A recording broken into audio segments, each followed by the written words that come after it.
He spared not his own son. Romans 8:31, what shall we say to these things? If God be for us, who can be against us?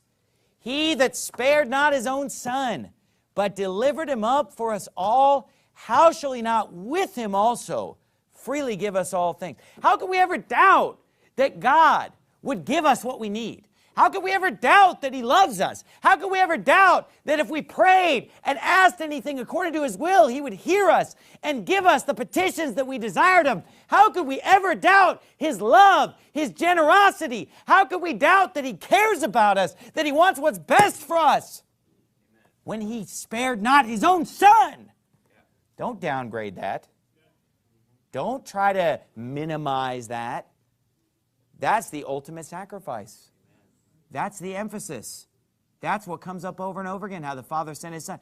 You know, it'd be a pretty big sacrifice for you to send your son to a certain death for someone else. That's a major sacrifice. You know, certain death. For sure death. Well, but, you know, when the Father sent the Son, you know, he knows he's going to get him back. You know, 3 days later. Okay, well, what about this? If you sent your son to a certain death right now to die for someone, and you're saved and he's saved, you know you're going to get him back too. Does that mean that you want to do it? Does that mean that you want to make that sacrifice, though? So don't try to minimize this or downplay this. Okay. He sent his only begotten son to a certain death. And he sent him and was separated from him, in a sense, for a time. And he sent him to certain death.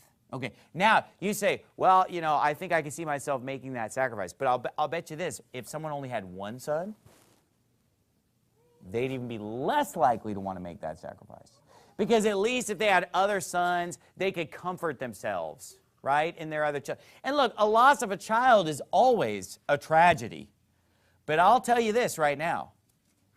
I'd rather have other children and then lose a child. The worst thing would be only having one child and losing that one child. That would be worse. Because at least you could take comfort in your other children while you're waiting to see the one who's passed on again, you know, at the coming of Christ or at our physical death, right? We could go to heaven and be with them. But that's why God is making such a big deal as the only begotten Son, his only Son, his well-beloved, you know, just to give us a picture of the love of God. Oh, the love that drew salvation's plan. Oh, the grace that brought it down to man. Oh, the mighty gulf that God did span at Calvary, as the song goes.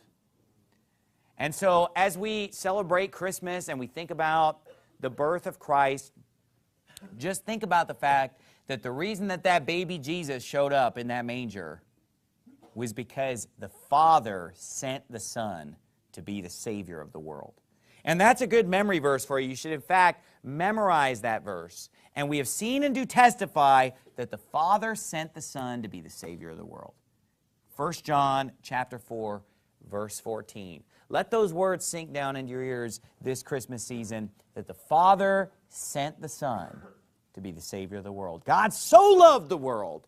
He so loved the world. How much? That he gave his only begotten Son, that whosoever believeth in him should not perish, but have everlasting life. Let's bow our heads and have a word of prayer.